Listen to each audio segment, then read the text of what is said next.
Hey guys, Yip here coming with another video today, and this one's going to be on Soul Conduit versus Soul Effigy. And the reason I wanted to discuss this is a lot of people in my last video were talking about it, and I have run sims. All of those numbers, by the way, that I posted were from SimCraft. They weren't me actually doing the damage. If I was to do the damage, I would not reach those numbers, especially because I'm not lusting, I don't have my pots and stuff like that.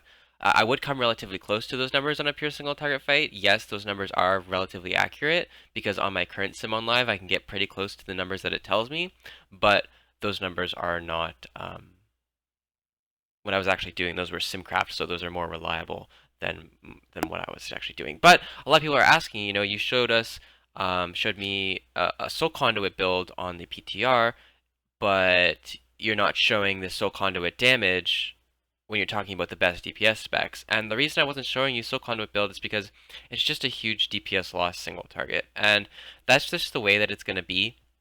Obviously, yes, you can run Soul Conduit and you can be competitive, but you will not be the #1 damage. You will not reach your maximum potential on pure single target running Soul Conduit, and the reasons being are it's mainly mathematical, but it's also just there's Soul Effigy just provides you so many benefits that Soul Conduit does not. So I wanted to go into those days or go into this today to try to explain to you guys why Soul Effigy is superior to Soul Conduit on single target, but on multi-target fights, why Soul Conduit is superior to Soul Effigy.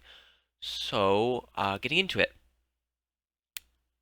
The first reason that I want to talk about is a minor reason, and it's because of movement. So Soul Effigy provides a lot of usefulness on movement because if you place it down in the middle of the boss room, you can generally go everywhere and still target it.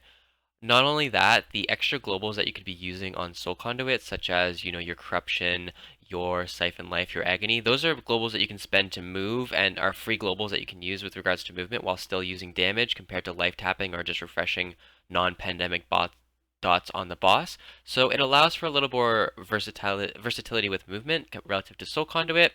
Plus with Soul Conduit, one of your main damages is Drain Life, so you're going to be using Drain Life a lot more than you would be running Soul Effigy because you just have more globals, more free time.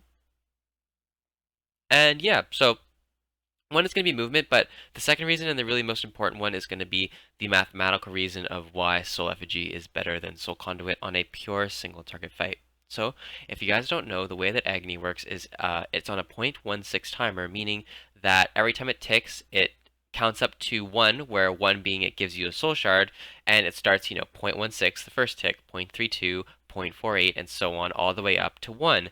And when it hits 1, if there's a little bit left over, so say it was at 0.98, and it did the 0.16 tick, right?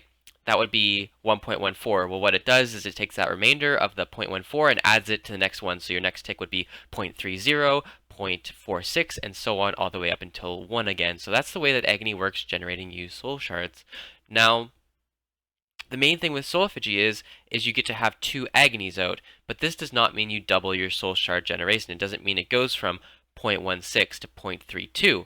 What it actually happens is what Blizzard did to make this so when you put multiple Agonies out, you're not just getting double the effect, is when you have an Agony out on more than one target, it divides 0.16 by the square root of the number of targets you have dotted. So that means it's not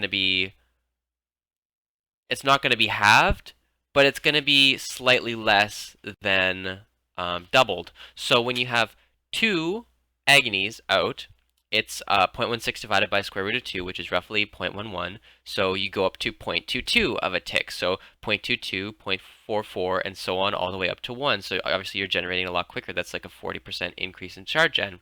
Once you get to square root of 3, it's roughly a 68% increase in shard gen. And then once you finally get to 4 Agonies out, you get a 100% increased shard generation because it goes to 0.32.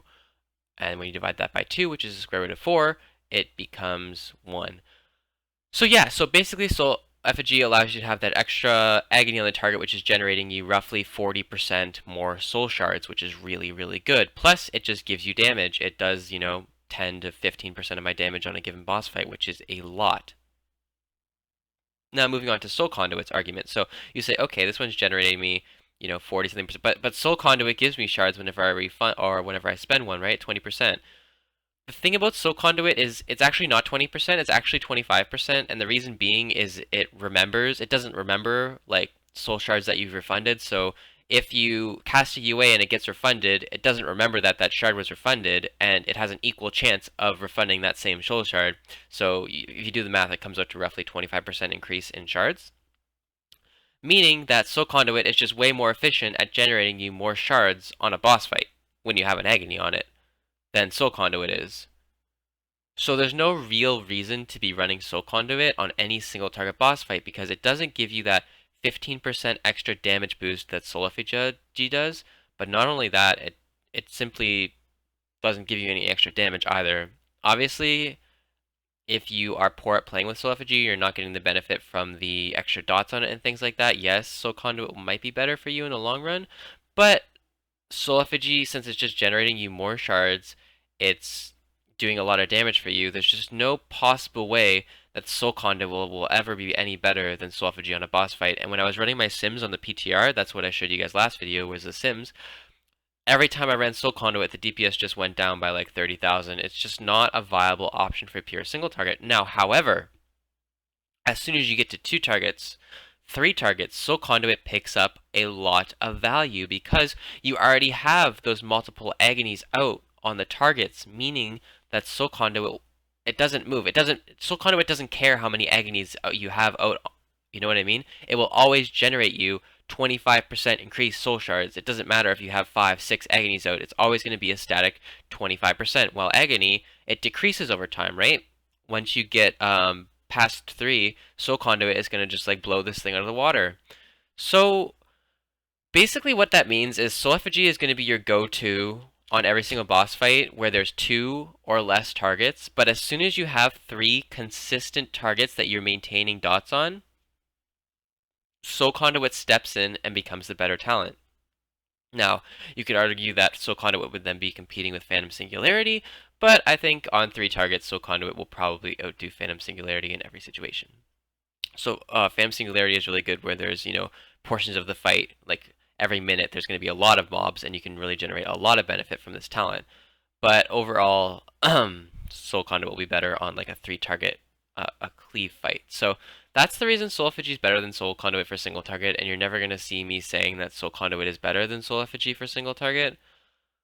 It's unfortunate because I know a lot of people do not like running with Soul effigy. Unfortunately, it's just the reality that we have to face, that it's a better talent. I will say, however, you can be competitive with Soul Conduit. Like I'm not saying you cannot be competitive with Soul Conduit. You can still do good damage. You're just not going to be the highest, right? Because I mean, there are warlocks out there that currently run single target with Soul Conduit, and don't get me wrong, it's great if you start the fight with 12 reaps. It's great if you're maintaining, because you can maintain a lot of UAs during the beginning of the fight while you're ramping and things like that. It really boosts your burst damage on the start of a fight and things like that. But overall, Soul effigy is just gonna be doing more damage for you in the long term. It's just a better talent to run overall.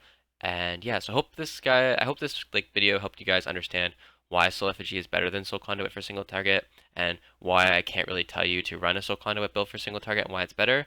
Although on 2 target fights, Soul Conduit might bump out Haunt, for example. If you're running a Haunt build and there's 2 targets for you to dot and things like that, then Soul Conduit might be better for a Haunt build. But if you're ever running with Ragged and Agony or something like that, it's basically always going to be Soul effigy. So, yeah, or I mean, even Malefic Grasp, you could probably make an argument that Soul Conduit is pretty good for 2 target compared to Soul effigy because you have barely any free globals and things like that. But anyways, that's this video. If you do want to run Soul Conduit, I recommend in the next patch you run Malefic Grasp Soul Conduit for single target. Your DPS will still be competitive, although it will be roughly 4% lower than running with Soul effigy. But that's not a huge portion, especially with human error involved in the mix. If you're playing well and you're playing with Soul Conduit, you're still going to beat out a lot of the warlocks that are running with Soul effigy. It's just going to be harder for you. But hope you guys like this video, and I hope it helped you understand why Soul effigy is just the better single target talent.